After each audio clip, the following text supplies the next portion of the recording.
time. If we look at this schedule, 15th toughest or 18th easiest, however you want to go about it. Anyway, right in the middle. Like right in the middle. Manageable. It's not a schedule that's going to be super tough or super easy. Kind of right down the center there. Warren Sharp over Sharp Football has them projected at 8.5 wins. If we look at Pro Football Focus, they're a little bit more down on this team. And, look, we've seen this whenever we've talked about these different projection systems before. Some teams that they'll be up on, some teams they'll be down on. We saw the other day Football Outsiders much higher on a team than we were. So I like to see at least the differences here. They have them a 23rd power ranked team heading into the season, 23rd in the league, and only have them projected at 8 wins.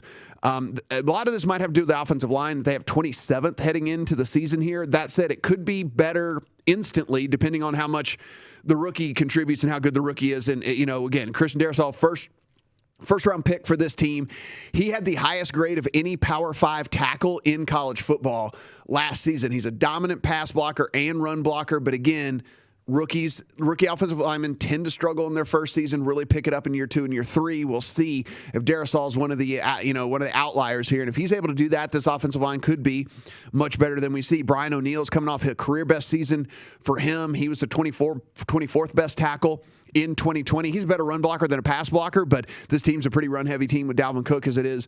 Anyway, the interior really is the problem here. Garrett Bradbury, he was second to last as far as grades and pass blocking at the center position last year. Ezra Cleveland at left guard really struggles in pass blocking. He's only a little bit better on the run blocking side, and they're probably going to have to start their third-round rookie, Wyatt Davis, over at right guard. And so while he was really good his 2019 season at Ohio State, he was really, really battled a ton of injuries in 2020, which is why he went later than people thought in the third round, and kind of leaves a little bit of a question mark around him because he didn't see a ton of playing time in 2020 and also coming off of all these injuries. Now, on the defensive line, they were absolutely atrocious. You read the stats. They were horrible in 2020. They're coming off a season. They had the lowest pressure rate in the league. They were 30th in EPA per play allowed per run play. They were giving up like 134.4 yards per game on the ground. But if you are a Vikings fan or if you are a Vikings backer, there is hope here because it should be a completely different defensive line. Danielle Hunter is going to be back from injury. Michael Pierce is going to be back from opting out last year. They brought in Dalvin Tomlinson and Sheldon Richardson for this defensive line. So this, while they were horrible in 2020, is going to be a completely new look defensive line here in 2021. And so they should be much better. The secondary, again, completely overhauled. Anthony Harris and Mike Hughes are out. Patrick Peterson, Bashad Breeland, Xavier Woods are in. So you have what you saw last year, a team that was getting burnt all over the field. They said, all right, get out of here. We're going to start over. Patrick Peterson, Breeland, and Woods are in the secondary here. The linebackers, look, Eric Kendricks is one of the very best cover linebackers in all of the NFL and has been over the last few seasons. So they really just need a little bit of production out of Anthony Barr. Maybe the rookie that they took in the third round in Chaz Surratt is a guy that can step in and actually get some meaningful time and play well for them. But if that's the case, they could have a pretty good linebacker tandem. It really will come down to the offensive side of the ball. Was it an outlier season for Jefferson? Will they be able to get Thielen back in the mix a little bit more for him to step it up and contribute a little bit more?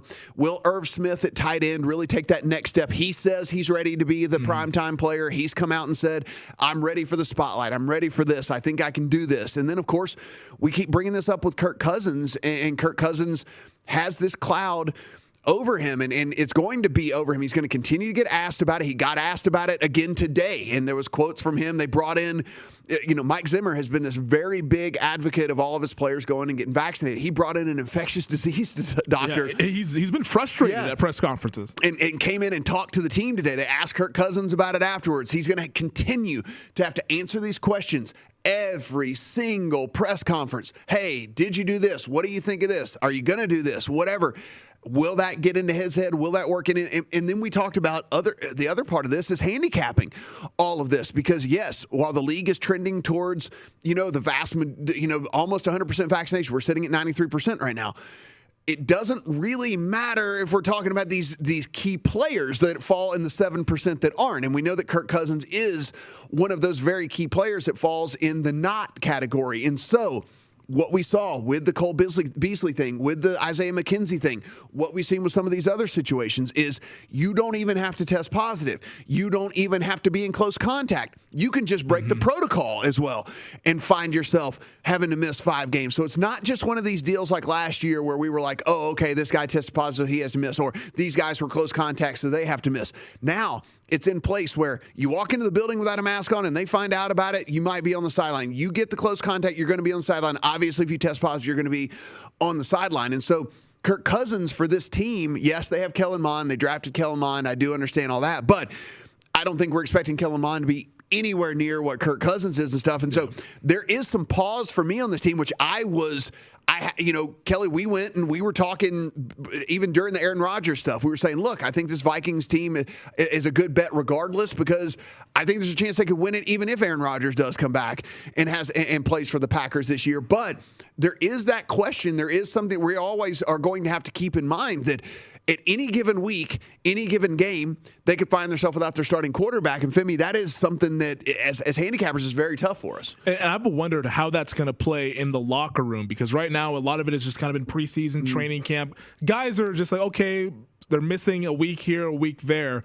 How's that going to play if it's November and a division game? It's, hey, we got to have this game, and the quarterback's not available. Is there a chance maybe for a fracture in the locker room over this availability as it pertains to the COVID protocols that the NFL has kind of set in place here for 2021? We don't know how that's going to play out. It could be kind of a toxic situation almost in Minnesota. And you're talking about just the chemistry stuff with all that as well. Like, I was reading a couple of teams talking about just the logistics of all the stuff, right? So it's like when you're traveling, you basically have to sit all the players who are like at a back of the plane, like by themselves, because you don't want them in contact with people. Oh, gosh. And so so even just the logistics stuff, right? And like trying to get that all down and I imagine you typically I don't know. I've never been on a plane with the NFL, but I imagine you probably like sit with a coach or you sit with your wide receiver and you're talking over things, or you're probably watching film together or doing whatever, but that might not be the case with some of these teams and things. And so